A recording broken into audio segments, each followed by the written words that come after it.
apa langkah-langkah yang harus dilakukan oleh ibu hamil, maksudnya menghindari atau antisipasi agar mengurangi risiko keadaan penyakit jantung untuk jantung bawaan, dan apakah ada maksud saya itu riwayat atau bagaimana gitu dok? Oke, terima kasih. Itu tentu saja kalau terkait penyebab ya, sampai saat ini penyebabnya belum diketahui secara pasti, tetapi 10-15% genetik. Genetik ini maksudnya ya kalau ada riwayat ya, jadi di keluarga ada riwayat dengan penyakit jantung bawaan biasanya akan berulang seperti itu. Terus ada beberapa sindrom itu terkait dengan penyakit jantung bawaan, misalnya Down syndrome itu paling banyak bocor di serambi dan di bilik. Juga di tempat saya ini yang Down syndrome itu yang banyak PDA, jadi beda sama di teori yang banyak bocor di serambi bilik sama katupnya cuma satu, tapi di sini yang banyak PDA. Dan dulu saya tahun 2016 Down syndrome yang banyak di Sarawak PDA. Jadi memang terkait dengan sindrom. Cuma di Indonesia nggak semua sindrom bisa diperiksa ya Bu. Nah itu kalau di luar negeri semua sindrom ketahuan ya, kalau ada sindrom ini terkait dengan itu. Mungkin kromosom X terkait dengan kelainan jantung bawaan ini. Itu ada semua. Kalau mau baca 2007 itu ada jurnal, boleh saya share. Jadi itu adalah genetik. Sedangkan 95% multifaktorial. Banyak faktor yang mempengaruhi. Tentu saja faktor-faktor ini yang mesti kita jaga. Yang pertama, tentu saja ibu hamilnya jangan kena infeksi. Infeksi yang paling banyak itu TORCH, ya, toxoplasma, Aedes, rubella, cytomegalovirus, herpes, dan sifilis. Sifilis pada saat bayi berlahir adalah sifilis kongenital, itu jantungnya juga sakit, ya, pembuluh darah otak terutama. Terus yang paling banyak juga rubella. Kalau rubella ini udah pasti Bu, karena ada yang namanya congenital rubella syndrome. Anaknya matanya katarak, kepalanya kecil, nggak dengar, itu sudah sakit jantungnya. Nah itu ada pasien saya, lengkap. Ya, bagaimana pada saat itu ibu hamil itu biasanya tertular dari anak-anak yang nggak divaksin. Makanya sekarang vaksin MMR.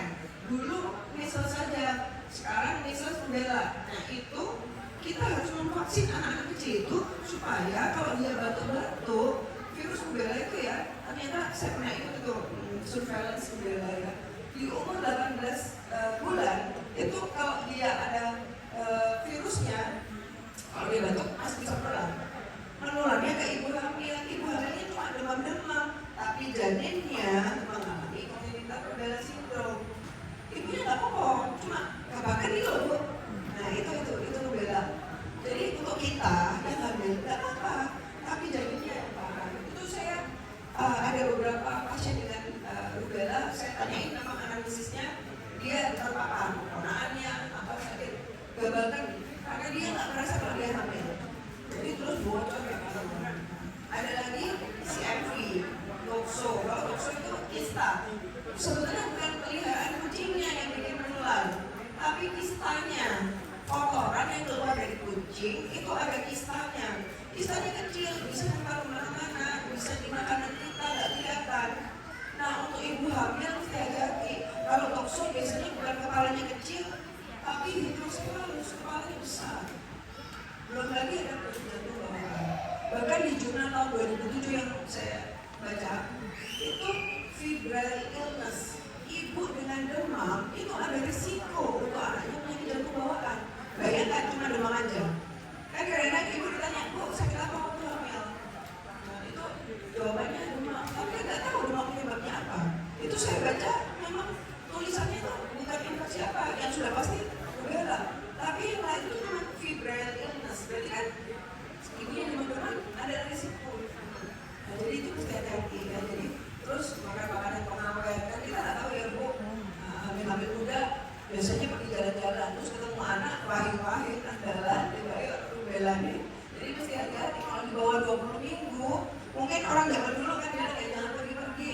Nah itu mungkin yang bikin.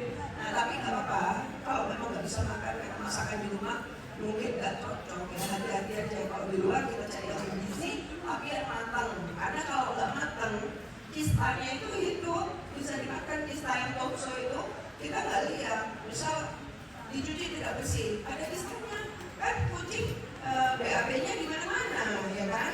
Nah itu bisa yang kita makan. Jadi sebetulnya bukan kita ketemu kucingnya langsung. Ya. Selama ini kan saya sama kucing nggak punya, tapi suka makan makanan mentah. Nah mungkin ada kisahnya. Jadi harus hati-hati daging mentah. Nah, kan itu ibu-ibu senang ya, apa yang mentah-mentah itu saya rasa itu yang mesti dilihat. Jadi infeksi ibu berpengaruh asam rokok. Asam rokok itu juga gitu. Bukan kita yang merokok ya pasif ya, perokok pasif ya. Jadi itu juga ini kalau ditanya benar nggak sih? Nggak kemungkinan. Karena apa? Nggak mungkin kan kita hamil muda terus kita paparkan sama orang yang merokok. Tapi penelitiannya kayak gini, anaknya PJB terus kita tanya di sekitar kamu ada nggak yang merokok kan gitu. Nah sebagian besar menjawab iya. Jadi memang itu salah satu faktor risiko ya, kita mesti hati-hati. Makanya juga hati-hati ya, mesti kita kerjain. Karena zat besi, asam folat itu penting sekali karena selain dia juga ada mencegah kelainan di susunan saraf pusat ya, itu juga baik untuk ibunya sendiri ya. Gizi terutama zat besi itu kalau ibunya gizinya kurang, anaknya lahir prematur, resiko PDA. Jadi ya memang dari awal pada saat awal kehamilan bahkan sebelum hamil ibunya mesti periksa dulu yang bagus harus diperiksa supaya paling tidak bisa menjadi